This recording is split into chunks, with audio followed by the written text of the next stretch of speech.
In the spring of 1947, a 64-year-old man was carried to his execution site because his legs were too weak to carry him there on their own. He didn't walk to his death. He was dragged to it. The crowd that gathered didn't weep. They cursed at him. They screamed at him. And when the shots finally rang out, there was no silence of mourning, only the cold, hard exhale of a justice 9 years overdue. His name was Hisaru Tani, and what he did in the city of Nanjing in the winter of 1937 stands as one of the most savage chapters in the entire history of modern warfare.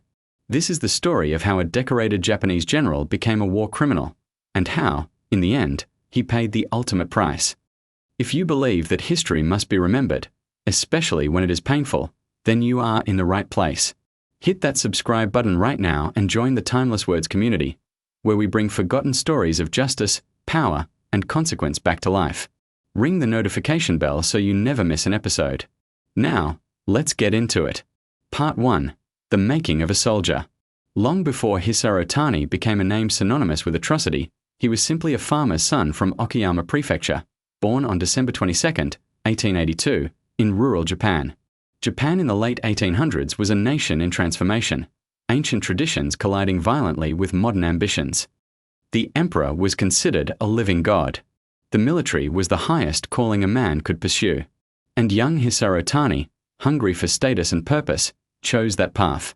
In 1903, at just 20 years old, he graduated from the prestigious Imperial Japanese Army Academy, placing 16th in his class. Not at the top, but close enough to matter. 1 year later, the Russo-Japanese War erupted. A brutal conflict fought over control of Manchuria and the Korean Peninsula. Japan shocked the entire world by defeating Russia, a European empire, decisively and completely. International observers couldn't believe what they were witnessing. Japan had announced itself on the world stage as a true military power.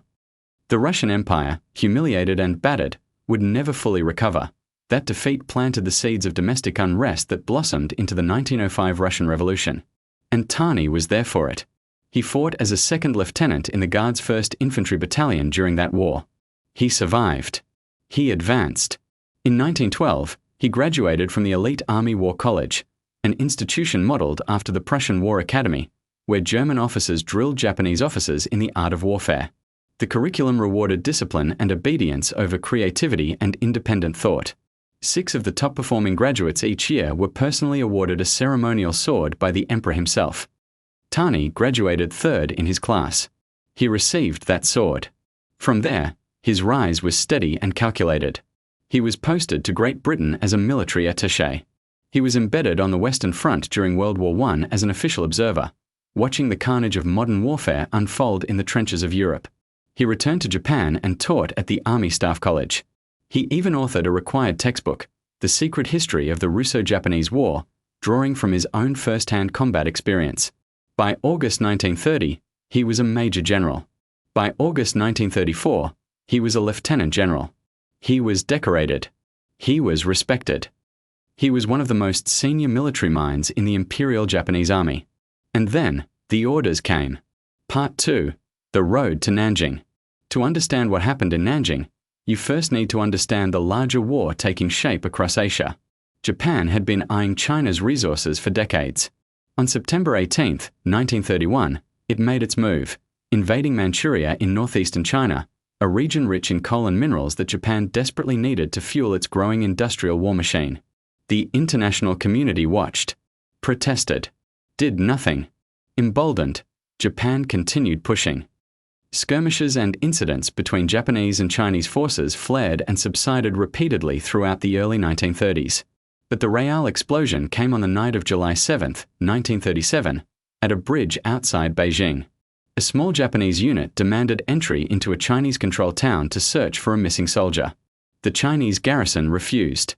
A shot rang out, and within days, the Second Sino-Japanese War had begun in full. Both sides escalated. Both sides committed. And Japan, with one of the most powerful and disciplined armies in the world, began carving through China like a blade through silk. Beijing fell. Shanghai fell, after fierce resistance that cost both sides enormously. And then the Japanese military turned its eyes toward Nanjing, China's capital. By July 1937, Tani was commanding the 6th Division, which tore through the Battle of Beiping-Tianjin and then pivoted south. By October, his division was subordinated to the 10th Army and struck at Chinese troop concentrations at Hangzhou Bay. By December, his division was approaching the walls of Nanjing, and history was about to be made in the worst possible way. Part 3. The Fall of Nanjing. The Japanese military reached the outskirts of Nanjing on December 9, 1937. Three-quarters of the civilian population had already fled. The stories of what the Japanese army did to the towns and cities it captured had traveled ahead of the soldiers themselves. Wealthy families left first, in automobiles, with their valuables. The middle class followed. Then the poor. Only those with nowhere left to go remained: the destitute, the elderly, the sick, the desperate. At noon on December 9th, Japanese aircraft dropped leaflets over the city. The message was simple and chilling: surrender within 24 hours, or receive no mercy. No response came. General Iwan Matsui waited one additional hour past the deadline. Then he gave the order: take Nanjing by force.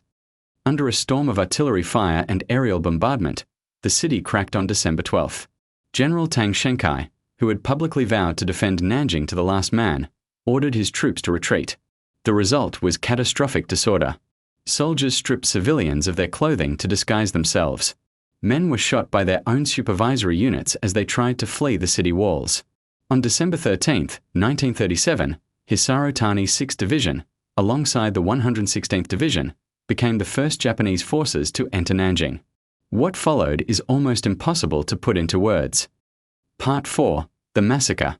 Within hours of entering the city, Japanese soldiers began hunting down suspected Chinese soldiers hiding among the civilian population. Thousands of young men were swept up, many of them completely innocent, and arrested, marched to the banks of the Yangtze River, and machine-gunned to death in mass executions. Others were killed with landmines, then soaked in petrol and burned alive. Survivors of the initial blasts were finished with bayonets. Prisoners of war were beheaded. And families, entire families, who had been hiding in their homes were dragged into the streets. The violence was not random. It was organized. It was methodical. It was relentless. But the killings were only part of what made Nanjing an event that has haunted generations. Japanese soldiers also committed mass sexual violence on a scale that defies comprehension. Estimates of the number of women assaulted range from 20,000 to 80,000. Soldiers went door to door, systematically searching homes for women and girls. Victims ranged in age from young children to the elderly. Hisaru Tani, a 54-year-old lieutenant general, a decorated military officer, a man who had received a ceremonial sword from the emperor, was not above this. He was, in fact, directly implicated in these crimes by multiple eyewitnesses. He personally committed acts of sexual violence against women in multiple locations across Nanjing. He was not some low-ranking soldier acting on impulse in the chaos of war. He was the commanding general. And he participated anyway. The violence lasted weeks. 1/3 of the city was burned to the ground through deliberate arson. As many as 300,000 civilians and unarmed soldiers lost their lives over 2 months of unrelenting brutality. The fires, the chaos, and the mass graves made a precise accounting impossible, but no serious historian disputes the scale. A former Japanese soldier, Shiro Izuma, later spoke candidly about what happened in Nanjing. His words, delivered years later, remain among the most disturbing confessions ever recorded about the massacre, a quiet, matter-of-fact acknowledgement that the killing was intentional, systematic, and deliberate. The violence in Nanjing finally subsided in February 1938, after a Japanese-backed Chinese puppet government was established to maintain the appearance of order. Tani returned to Japan at the end of 1937. He commanded the Central District Army. In September 1939, he quietly retired into the reserves. He thought it was over. He was wrong. Part 5. Justice. On September 2, 1945, Japan surrendered unconditionally, ending World War II. 6 months later, in February 1946, Hisaru Tani was arrested by order of American occupation authorities. At the formal request of the Chinese government, he was extradited to China to stand trial before the Nanjing War Crimes Tribunal. Tani walked into that courtroom defiant. He denied everything. He claimed his troops maintained discipline. He insisted the area under his command had been largely empty due to the intensity of the battle. When prosecutors placed photographs of massacred civilians in front of him, piles of bodies, mass graves, evidence that could not be fabricated, Tani looked at the images and said, coldly, that no one could prove those people were killed by his soldiers. He deflected. He minimized. He hid behind the language of military orders and chain of command. The court was not moved. On March 10, 1947, the Nanjing Military Court delivered its verdict. The ruling stated plainly that after the capture of Nanjing, Tani had overseen and participated in massacres of prisoners and non-combatants, sexual violence, looting, and the wholesale destruction of property. The victims numbered in the hundreds of thousands. The methods, beheading, burning alive, gang assault, were, in the court's own words, unparalleled in severity. The sentence, death.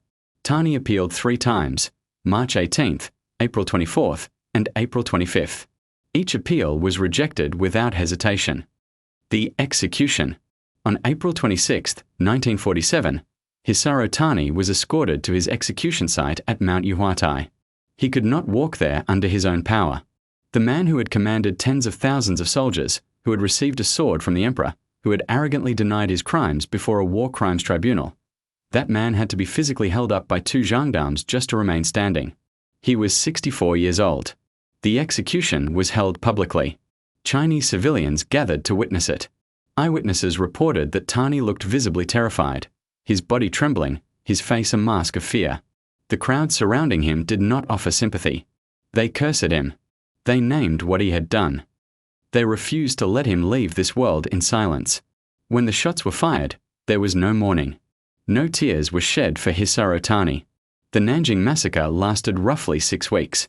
The consequences of it, the grief, the trauma, the diplomatic tension between China and Japan, have lasted nearly 9 decades and continue to this day.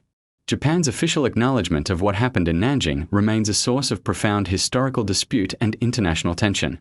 But in the spring of 1947, in a courtyard at Mount Yuhuatai, justice, imperfect, delayed, but real, was delivered. Hisaru Tani did not escape history. And history will not forget Nanjing. If this story moved you, if you believe that the victims of history deserve to be remembered and that the perpetrators must be named, then please subscribe to Timeless Words right now. Leave a comment below telling us what you think justice looked like in this case. Share this video with someone who needs to know this history. And click the notification bell so you never miss another episode. We bring the forgotten stories back to life, because the past always has something left to say. See you in the next one.